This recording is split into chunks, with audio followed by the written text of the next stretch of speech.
Can one book teach you Hanafi Fiqh? In the name of Allah, the most compassionate, the most merciful. Peace and blessings be upon Prophet Muhammad. A viewer asked an important question.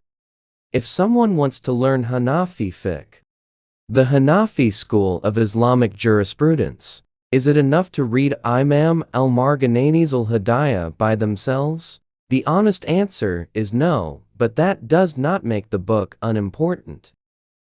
Al-Hidayah is one of the most influential works in the Hanafi legal tradition. It was written by Burhanuddin al-Marghinani, a major 12th century jurist, and generations of scholars have studied it and written commentaries explaining it. But Al-Hidayah is not a beginner's handbook. It is an advanced legal text.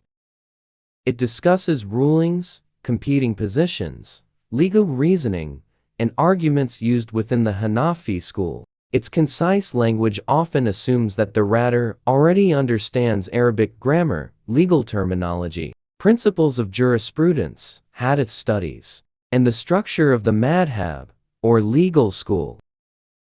That distinction matters because collecting information isn't the same as developing legal judgment. Imagine someone in the United States buying textbooks used in medical school.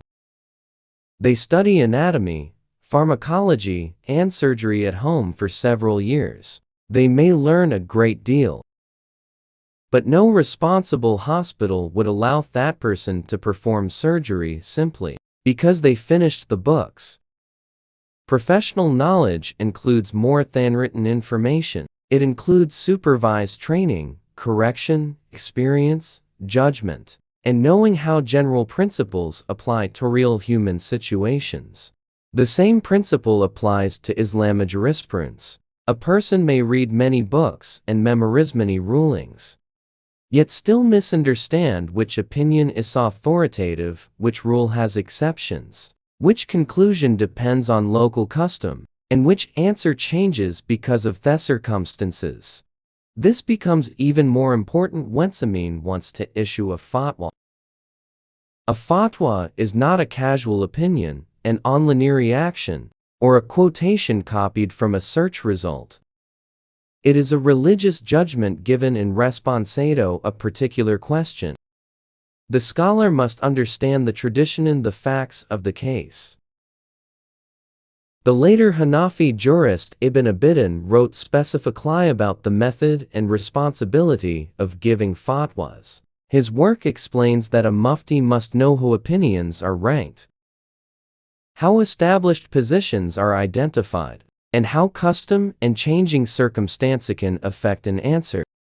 That kind of judgment is not normally developed by reading one translation in isolation. Does this mean an ordinary Muslim should never read Al-Hidayah? Not necessarily.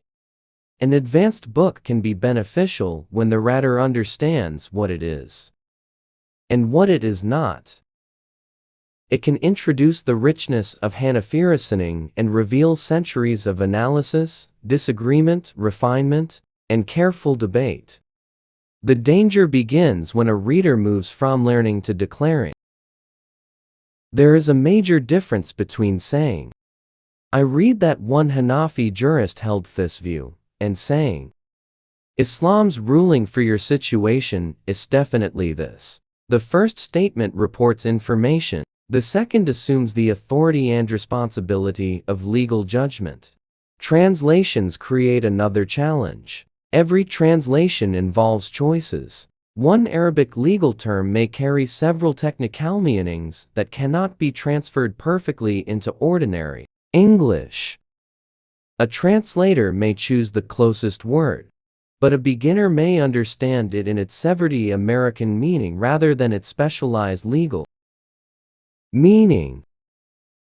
A translation can therefore be a useful support tool while still being insufficient as a complete teacher. Think about the Constitution, federal states, and Supreme Court opinions. Americans can read them and learn from them. But reading legal documents does not automatically make someone an attorney or judge. Legal education teaches how to interpret language, compare precedents, identify exceptions, and distinguish a strong argument from a weak one.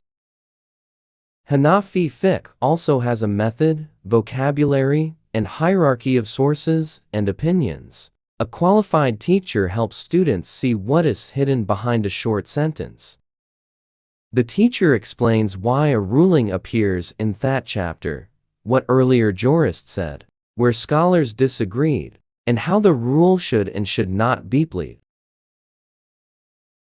For the average Muslim who wants to practice it correctly, the best starting point is usually Al-Hidayah. Begin with a clear, reliable manual of worship and daily life, written for non-specialists. Study purification, prayer, fasting, zakat, lawful earnings, family responsibilities, and basic ethics step by step. Choose a book that matches your level and study it with a trustworthy teacher who understands the Hanafi school. Ask questions, review the material, and practice what you learn. If your goal is serious scholarship, the path is longer. You will need Arabic grammar and morphology. You will need usul al-fiqh, meaning the principles used to understand and derive legal rulings. You will need legal maxims, hadith terminology, and familiarity with the major texts and scholars of the school. Only then can a work like Al-Hidayah be studied with the depth it deserves. For Muslims living in the United States, there is another layer. Questions about marriage, divorce, custody, inheritance, contracts, taxes, employment, and finance may involve both Islamic guidance and American law. A person may need a qualified Islamic scholar and, depending on the issue, a licensed attorney, accountant, physician, or financial practitioner. One does not replace the other. The internet has made classical books easier to obtain than ever before. That is a blessing, but access is not the same as qualification. A PDF can give you a text. It cannot always tell you that you misunderstood a sentence. A search engine can find an answer. It cannot guarantee that the answer fits your circumstances. So is Al-Hidayah enough by itself to learn Hanafi Fiqh? It is enough to show you how much there is to learn. It is a major book for the serious student. But it is not a shortcut to becoming a jurist. Read it with respect, preparation, and qualified instruction. Do not use it as a weapon in online arguments. And do not issue religious judgments merely because you found a passage that seems clear. The goal of studying fiqh is not to collect quotations or win debates. The goal is to worship Allah with knowledge, protect people from harm, understand the wisdom of the legal tradition, and act with humility. Books are essential. Teachers are essential. Character is essential. A great text can open the door, but disciplined study teaches you how to work through it. Have you ever tried to study an advanced Islamic text on your own? What was the greatest difficulty? The language, terminology, or understanding how the rulings fit together? Share your experience in the comments. Subscribe for clear lessons on Sunni Islam and Islamic scholarship. And may Allah grant us beneficial knowledge, sincere practice, and humility.